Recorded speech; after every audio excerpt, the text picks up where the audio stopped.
Good morning, everyone. Todd Wolfe with Made by Wolfe, and I'm going to take you through a little project today. First of all, I'd like to ask if anyone remembers what one of these little things is. See that? It is a little screw out of a Fisher-Price toy. Anyone play with these when they were kids? I think the set also came with a screwdriver that would go in this, a little hammer, a little nail thing, and just a small little bench. It was only about this big. It had holes in it. You could put the screw in it. You could hammer on it and stuff like that. And so, yeah, I don't know if you guys remember playing with that. I remember actually playing them when I was a kid, and that was, what, 45 years ago or something like that. Um, but this is not from my set. This is from a set that my son, one of my sons had. And the reason it's important to me is because we came into our sunroom one day when we were young parents and we had a newer house that still needed repairs. Well, my house still needs repairs, but that house needed repairs. We were busy. We didn't have time to do things. There was a hole in the wall of the sunroom, and we came in one day and we realized that our son had placed this screw into the hole in the wall to plug the hole. Now that is ingenious. Love that.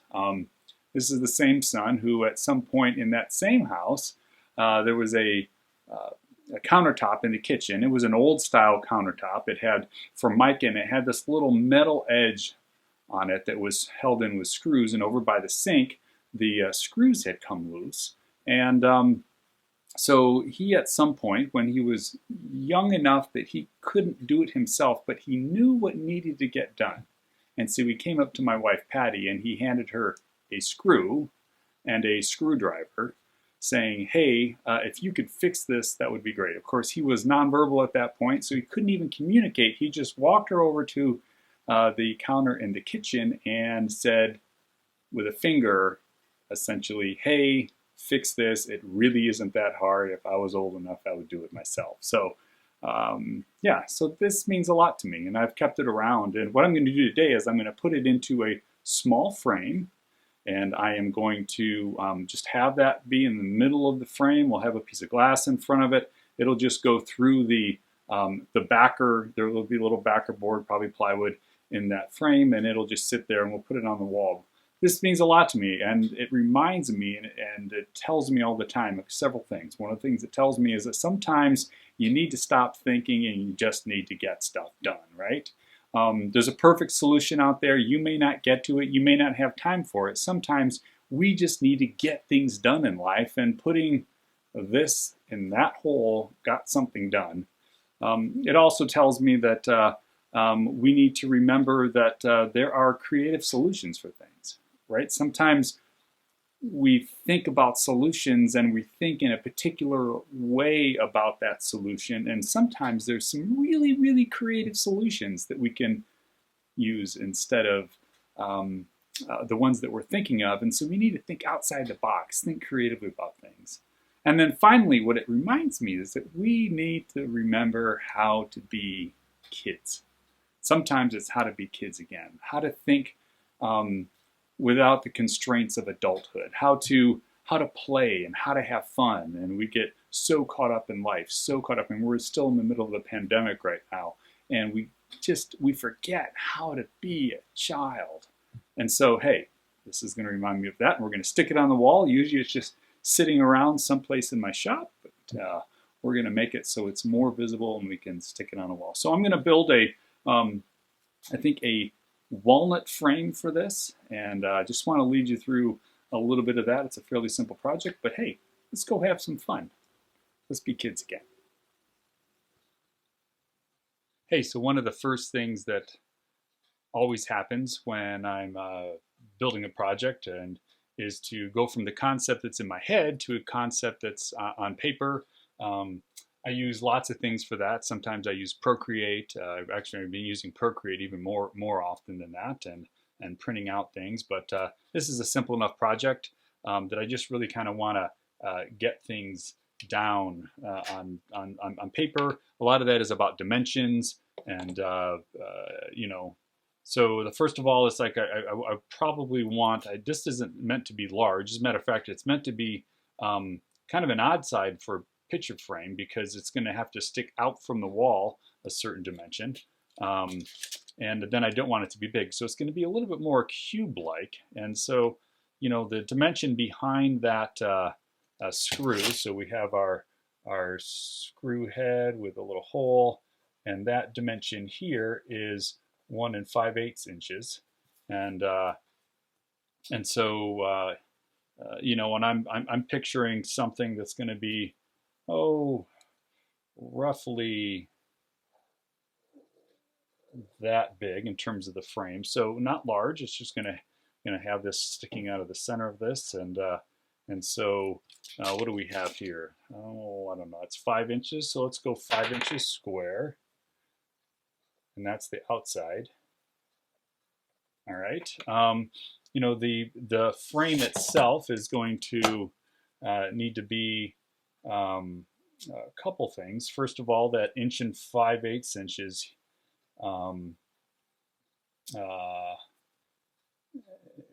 Let's see, we're going to have here, we're going to have a piece of glass that goes there. There's going to need to be a spacer between the glass and where this is. So that spacer here is going to need to hold that off. And so, you know, the depth of that has to be a half-inch spacer here. So we're going to put a little bit of a spacer here, and this is so that's going to be a 1/2 inch spacer. And then we're going to have a 1/4 inch piece of plywood. And then we're going to have, this is going to have to be down there. And so then this distance between here down to the edge of that is got to be 1 5/8. And let me just make sure of that. And you know, that's 1 5/8 gives me you know, 1/16 of an inch. So that's fine. It really doesn't need to be more than that. So 1 5/8 inches. So what do we have here? We have the glass. So it's going to be, I'll say 1/8 of an inch. It'll probably be less than that. It depends on what I have. I have some glass in the workshop there. So and then so that's 1/8 of an inch, and then we have 1/2, and then this is 1/4. This little lip here, we're probably going to make that 3/8 of an inch. So this is 3/8.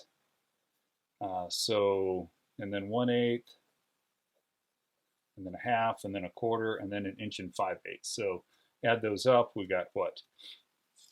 These two things make 1 inch, 1 1/4, and then 1 5/8. That is going to give us a total of 2 7/8 inches. So this little box is going to stick out from the wall 2 7/8 inches. We'll probably make this here, let's say 3/8 of an inch. This dimension here doesn't need to be large. 3/8 of an inch. I might go up to a 1/2 inch with that. Let me just go up to a 1/2 inch with that. That'll give, we're going to put a spline there. And so this is roughly what this is going to look like. And then there's going to be this screw head in the middle of it. So this here will go 3/8. We'll do with, you know, this will be 1/2, and this will be 3/8. So we'll have a 7/8. That's a total 7/8. So this here distance is going to be 7/8. We're talking about 5 inches overall. And so, yeah, so pretty simple thing. Take a, yeah, so there you go. So again, it's a fairly simple drawing, but that at least tells me when I go into the workshop, I need to have 4 pieces that are, you know, 7/8 by 5 inches long, finished size for those 4 sides of it. I need a piece of plywood that's going to be both the plywood and the glass are going to be 4 inches or just under 4 inches. So 4 inches minus on both of those. And I won't even bother cutting those until I have the frame put together. And they're going to need several pieces of walnut that go around there on the inside that will space those 2 things apart. So yeah, so let's go to the workshop and let's get this done, right? All right, so here we are in the workshop, and I've chosen a piece of walnut out of my scrap. It's nice because it's already plain on both sides, so I can kind of see the figure and stuff. And there's a little bit of a knot there, but we'll be able to cut that out. It's over 24 inches long, so that's plenty because I know I'm going to need like 4 6-inch pieces that I can then cut down to my finished frame size, and we've got enough width here in order to do that. So we're going to cut this down. It's actually a full inch right now. We'll go down to 7/8 and create that extrusion that we need. That extrusion, the profile of the picture frame there, we'll create that, and then we'll come back and we'll talk about cutting the miters for the frame. So here we go. All right, well, we've got our extrusion cut. It's 2 7/8 by 7/8, and then we have that 3/8 cut out by about, I think it's 2.5 out of the back, and leaves us 1/2 inch here, which should be good for our splines that we're going to put in there to hold the corners together, and then it's also gives us a little reveal at the top. So we've got that extrusion, and now we need to cut the miters.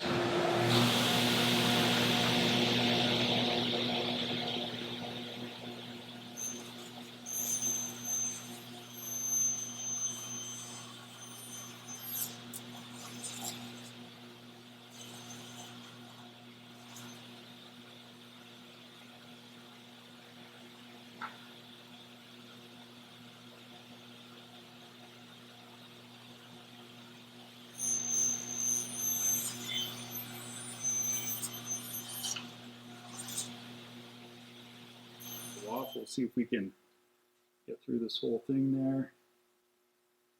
But essentially what I'm going to do is we're going to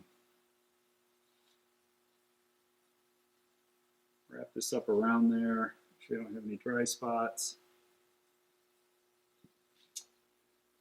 Keep in mind though that this is to hold it together until the splines get put in. It's really the splines that are doing a good part of the work holding it together. So there we go. We got one joint there.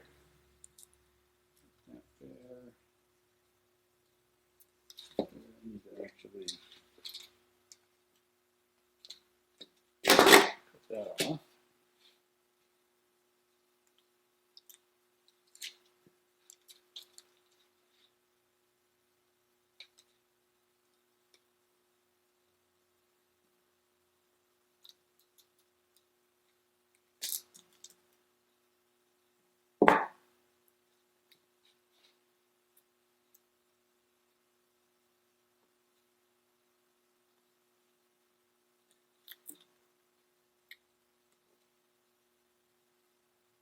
Yeah, good. We got some squeeze out on, I don't know if you can see that there, but we got squeeze out on each of the corners there, which is what we want. Got good squeeze out there in the middle. Yeah, so that'll be a good thing. So we're going to let that dry, and then we'll move on to cutting those splines. So a couple of things while this is drying. First of all, I ended up not happy with the joints that I was getting out of there. They did not come all the way together with the tape, and so I ended up putting some fairly stiff rubber bands around there, and that seemed to help significantly pull those together.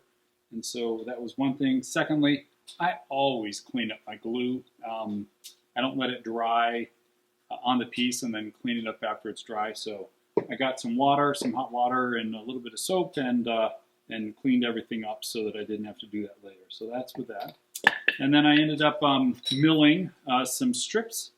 I did a test cut here for the thickness of the spline with the table saw blade that I have on the table saw. And so we've got strips that fit down into that for the spline, and then I made the little triangles, and you'll see those when we put them in later, that just slip down into there and that. Finally, I decided that, well, first of all, I realized the thickness of the piece of wood that holds the holds this little memorabilia screw, if you have it that doesn't matter what thickness it is. So I actually got a piece of curly maple and then milled that down. I chose a 1/2 inch, and so I'm about to drill the hole into that. But I did that, and then I went over and I found some glass that I had, and just with a simple glass cutter, you could pick up at your local hardware store. Cut a piece of glass for that, and then last thing that I did there is I also cut some spacers. These spacers are the pieces that will hold the glass and the board that holds the screw that 1/2 inch apart. So because the head of the screw is just under 1/2 inch, and so I made those spacers, and those spacers are all ready to go. So once this finishes it's dry time, we can get this spline. All right, let's see how this looks.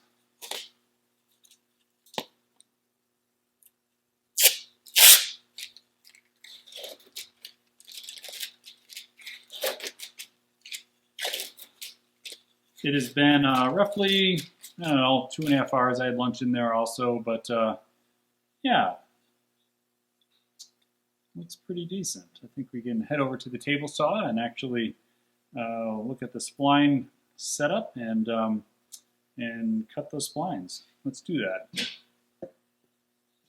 Hi, so we're over at the table saw, and I want to show you the jig and the setup that I use when I'm doing splines. Usually for splines, I'm more cutting them in a flatter picture, more traditional picture frame like this. And so this sets right in there. This jig is made out of a thicker piece of MDF and then a couple pieces of plywood that are just screwed to it that are 45s, and it holds that, and then it allows that to be cut that way. So that's that.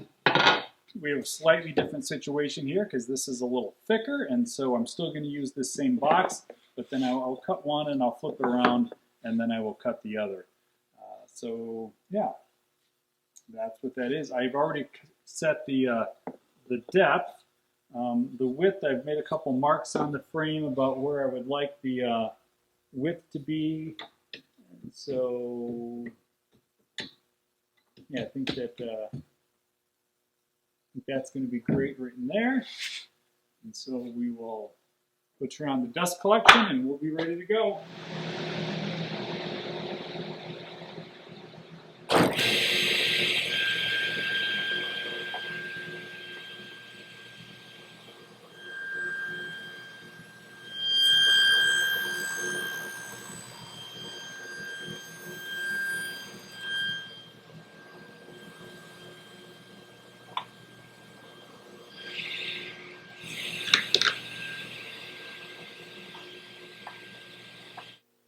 So we got our splines cut, and now we'll glue in our splines. So I've already cut the actual splines themselves. I've cut those earlier while we were waiting for the glue to dry. And now in terms of fitting these splines, the only thing that I find is really helpful is to have a piece of flat MDF that I have glued a piece of sandpaper to. And what that allows me to do is to fine test fit by sanding off in terms of adjusting the thickness so that piece fits in there nice and tight, and yet it's not so tight that you can't get it all the way down in during the glue up. And so I've already got this one sanded down to fit as close as I'll be able to, and so I just stick a little bit of a little bit of glue down into the spline, and then I will take a piece of 1/16 inch veneer. So it's stiff enough. It fits into the hole really well. I can spread it around in that hole there, and usually put a couple drops on the spline itself, just to make sure you get good glue there. So that's in there, and you want it so that you can just pretty much just push it. You won't have to hammer it down in there. You can push it right down in, all the way in to get the all the way in, and that's it. I usually clean up the glue with one of my favorite things, a toothbrush. There is no better way to clean up glue than with a toothbrush. So just go at it with a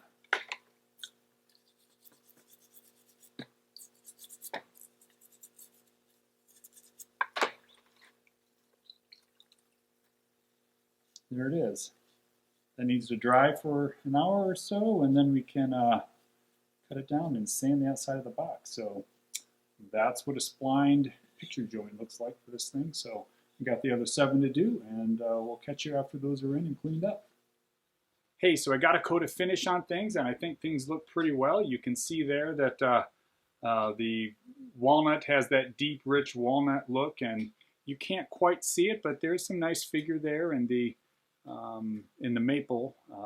And of course, it's not about those woods so much as it is about what's inside for me, which is that Fisher-Price screw, which reminds me that I need to get things done. I need to be creative. I need to make sure I still act like a kid sometimes. So I actually decided not to put it on a wall, but I'm actually just going to put it on a shelf. Matter of fact, the shelf I'm going to put it on is right above the computer that I use, which is right there. Let me slide you over there, and you can see there. Just as a reminder, you too can make these things, but you got to do it. You have to make that decision to get things done. You have to make the decision to step forward, realizing that it's not always going to be perfect, but hey, it's a lot of fun. So this is Todd Wolfe with Made by Wolfe, encouraging you to make something today. Thanks for watching. I hope you found that encouraging. If you did, I'd encourage you to hit the like and subscribe button. I'd also encourage you to check out one of our playlists, such as the 2-minute tip playlist for ideas for doing things better around the shop, or one of the other build videos. So thank you very much, and have a great day, and go make something.